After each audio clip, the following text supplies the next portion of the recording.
I'm Haley, and I'm here with Professor Joe Mullins, and he is a forensic artist, so I'm going to be asking him some questions on the D.B. Cooper case. So first, can you introduce yourself and tell us what you do within forensics? My name is Professor Joe Mullins. My day job, I'm a forensic imaging specialist with the National Center for Missing and Exploited Children. That job entails doing age progressions of long-term missing children cases, spatial approximation of skeletal remains, age progression of fugitives, really anything to do with missing children or fugitive. That's what we do. And the scope of why I'm teaching here at George Mason University is because of the specialty with the facial approximation from skeletal remains. Can you tell me what the process and standards of composing a composite sketch are? Composite sketching it's a discipline within the realm of forensic arts. Mm-hmm. So over my career, I've done a handful of composites. And the most crucial aspect of doing a composite is the interview. I always tell people your sketch that you've created after the cognitive interview of pulling those details out of your witness, your drawing is only as good as your witness. Mm-hmm.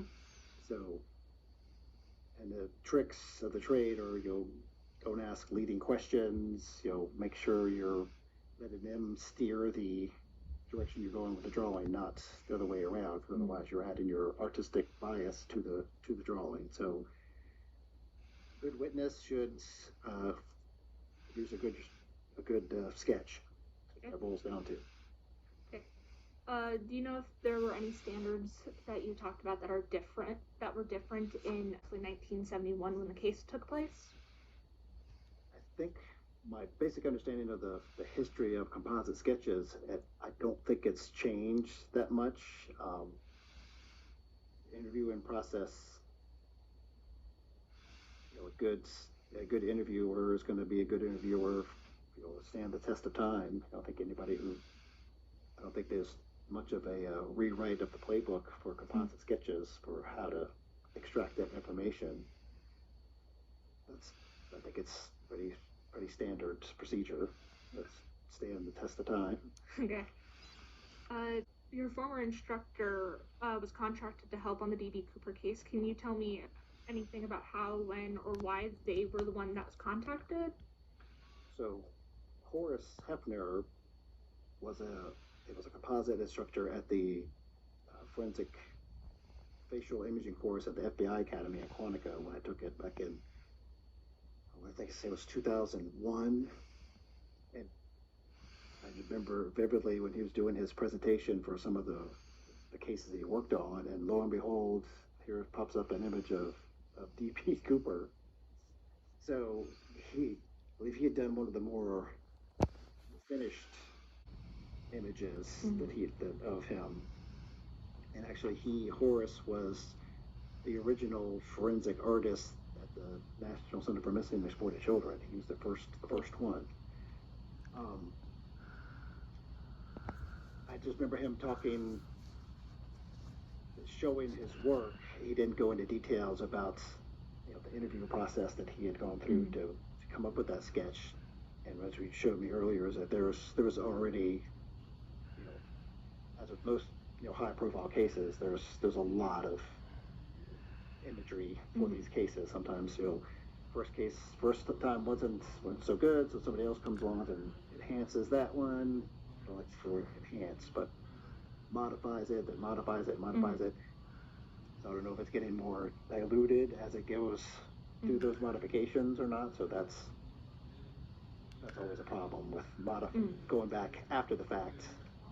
Modifying a composite sketch is frowned upon. Yeah. It was so long ago. He did not. It was more of a slideshow of just the cases that he worked on and examples of like a portfolio presentation. But he did go into details about that particular case, like what was involved. But I remember details of the case. So I took him out of the plane. Of course, they made a movie about it. So got my attention, but I don't remember hearing specific details about his sketch process. Mm-hmm. So there were 3 composite sketches that were released to the public. Is that like a normal amount that would be released to the public? And if not, like how many sketches would, in a case that would be, it's roughly about as big as how this one is, media-wise, it's like how many sketches would be considered normal to be released? I'm of the belief that's you need one sketch. The only way you would do multiple sketches of one suspect is if you had, sometimes you'll see where modified is appears within the realm of, like mustache or glasses or hats, those things within the realm of normal. Because you don't want to release 3 different composites from 3 different artists, because then it's probably going to look like 3 different people, and that's confusing to the public. They're not going to know what they're looking at. So if they're doing, an array of images, if it's them like had altered his appearance, I think that's normal. But you don't want to look like 3 different people. So the moral of the story is, because that's confusing, and that's not going to help get the suspect. Yeah. So the sketches came out in 1971, 1972, and 1973. In the case where more sketches are released, would that be a normal time frame, a year apart, for them to be released to the public? Since all 3 were. Right. I would want to read the case notes on why there was such a staggered delay in releasing the sketches. So just for time constraints, why would you go back and redo the first one? Was it a bad witness? But then how were number 2 and number 3 completed? Were they talking to the same artist talking to the same witnesses, or was it different artists talking to the same witness? And that's 2 different. It's a lot of cooks in the kitchen. Yeah. So that kind of raises some eyebrows for me personally. Is like, why would you redo them, annually for 3 years? Mm-hmm. But maybe there's new information. Somebody had come forward with new information. Then by all means modify it, but not to see the circumstances. Is it normal for composite sketches to be released to the public without first showing it to the eyewitnesses, to have them verify if this is what the person actually looks like? Because that seems to be what happened in this case. Right. So standard protocol is when, so you're my witness. We've gone through the whole finalizing the process, and now I'm going to turn this. Is this the perpetrator of this person who pushed you down and stole your phone? And you would modify it, but you are the ultimate. Like, yes, that's a good representation of what I feel he looks like. Then it goes police. So an absence of you of the eyewitness approving a sketch, that's not a very valid sketch then. If you're just modifying without any input from a witness, I think that sketch itself will lose a lot of credibility. There was criticism by the eyewitnesses as each of the sketches was released. I have a list of what they are here.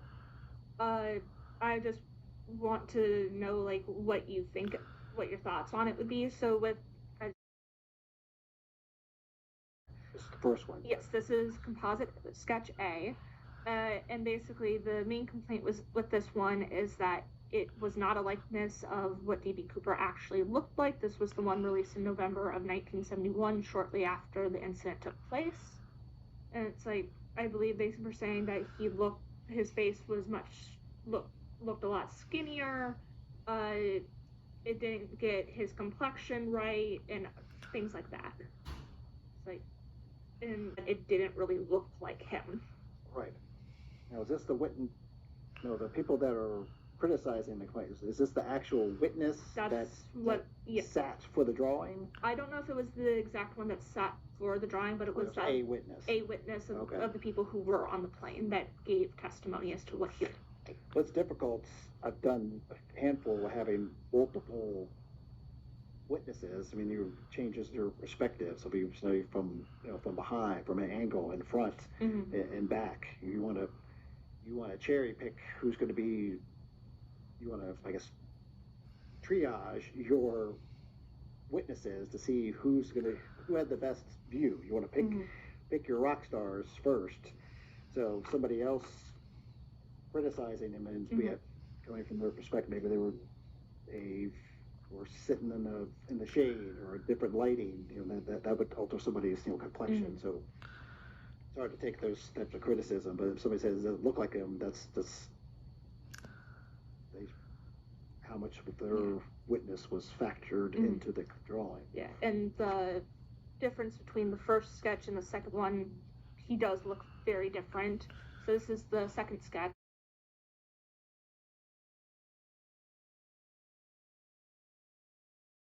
Of him that was done, and basically they said that he looked too angry, he looked older than how he actually appeared, and that it gave him a lighter complexion than what he had. Again, you'll probably notice he looks angry, or is that a criticism of the drawing, or is that just of the drawing? Of the interpretation of just a byproduct? I'm sure the artist wasn't trying to draw somebody, D.B. Cooper, angry. Yeah. It's just what the witness translated into the drawing. So yeah. That being said, they did say that this one looked much more accurate compared to the first one, and I think they look fairly different between the first and the second. Yeah, two completely different people. And then, but the third sketch that was done,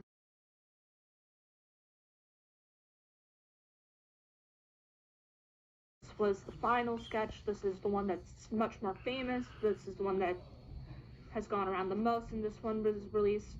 This is an updated version of the second composite sketch.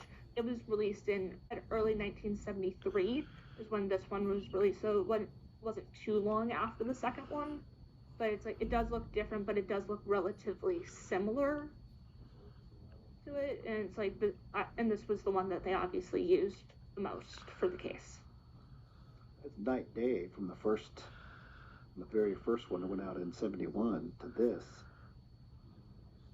So that, as a forensic artist looking at the facts of the case, like what led them to alter the sketch? That was it a bad? Did they go back and realize maybe they had chose a bad witness? I don't know how many people were on the plane. It was a plane full of people, so lots of people got to look at it, I imagine. It's like, I don't know. That's just interesting to me. Typically, you would, like, the first sketch would have been the most accurate one. At least it's, in theory, it should be, right? It's still fresh on the mind. And that's the one that came under the most criticism, and clearly got altered morphed into a completely different person. Yes, eyewitnesses say that this is the most accurate version that was released. So, albeit there was definitely over a year in between when the first one released and the third one was released. Right. I don't know.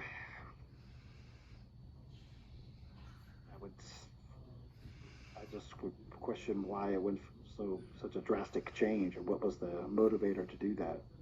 It would have had to have been a different, what they deemed to be a better witness.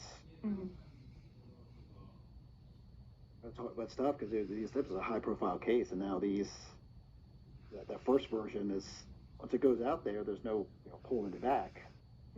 So now you have two different images for one case. So I want to know what your thoughts are on what the discrepancies are and how that might have affected the sketch. So the majority of the eyewitnesses said that he looked to be about 5'10", with short black hair that was combed back, weighing 170 to 180 pounds, with olive skin, and that he was Caucasian, with one eyewitness remembering his eye color as being brown. And then other eyewitnesses stated that they thought he was a bit shorter at 5'9", that he had a slight build, that he was potentially Mexican-American or American Indian descent, and had an athletic-looking frame. these are from different witnesses, but still, it's like all trying to talk about the same guy. And it's like how those discrepancies would affect the composite sketch, and is that maybe why the sketch changed so dramatically? Yeah, from the first sketch, I would have guessed it looked like a Caucasian, like a middle-aged Caucasian male, Mm-hmm. seeing olive skin. There was talk about Mm-hmm. his complexion or skin tone from the first sketches. His complexion was wrong. It looks the final sketch from the '73 version. It still looks. This one looks like he has black hair. This one looks like he has brown hair. I don't get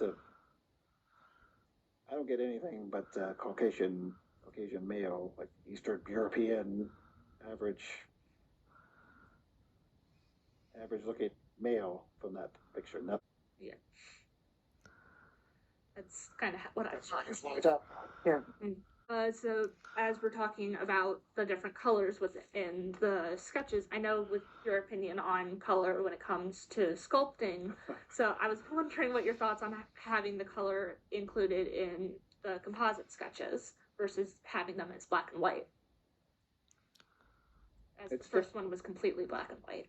It's different. It's like that would, from my perspective as an artist, it would depend on the quality of your witness too. If they're able to tell like skin tone, say it was a Caucasian male or a black male or Asian male, those are three distinct skin tones. So how do you make sure you represent that? And sometimes like what color eyes it have. A lot of times witnesses don't get an eye color because that's the write up on top of them. Unless it's up pretty fast. Sometimes you don't get eye color. You get like basic face shapes. So. And you get skin tone. Well, he had there's a white guy. I've heard people say I thought what that doesn't mean. What does that mean? Translated how much lead I'm putting down on my piece of paper. So point is sometimes you can just do a composite in black and white if your witness isn't able to give you all the color information, because you can't add. You can mention that in the narrative. Say. He may possibly had brown eyes and olive skin, hair color unknown because he had a hat on. So you're going to do a color composite with a black and white aspects to it. So sometimes black and white is okay, but if your witness is giving you, if you have a good witness is able to give you, skin tone, eye color, hair color, all those, by all means, represent what that witness is telling you in your drawing. And it just. What is the reliability rate for composite sketches to produce a positive identification? I don't know what the statistics are for the the rate of successful composite sketches, but it's still the composite sketches are still being used. There's thousands being conducted right now. Probably it's still an effective tool for law enforcement because that's the only way to get that image out there. And like I said at the beginning of the interview, your drawing is only as good as the artist completing it, and the artist can only create what that witness is telling them. So it's quite a dichotomy of everybody has to work together to come up with the right sketch, but a talented artist that knows how to do that cognitive interview, extract those details, a good witness will tell you amazing details down to moles and scars, and that's what you want. But there's different variants on what makes a successful sketch, but they are successful. They do work, and don't fix it. Type of mentality. Since there was that time discrepancy within when the first the first sketch was released to the public and the third sketch, the final sketch that was used. Do you think that might have played a role into why D.B. Cooper has still not been identified? I mean, that's a possibility because now there's basically 3 images out for one suspect. the public, as they see these images with the case details, somebody could have seen the first one and been, yeah, I think I know who that is, and then they see the other sketch, like, now it doesn't look like that first guy, and they put the phone down. Mm-hmm. That's how literally these things are taken. So it quite possibly could have led to that. I mean, that's confusing, having three different drawings. Three different years, three different drawings. That's confusing. So I'd say it didn't do solving that case any favors. Well, thank you so much for your time. Absolutely. It was great talking to you.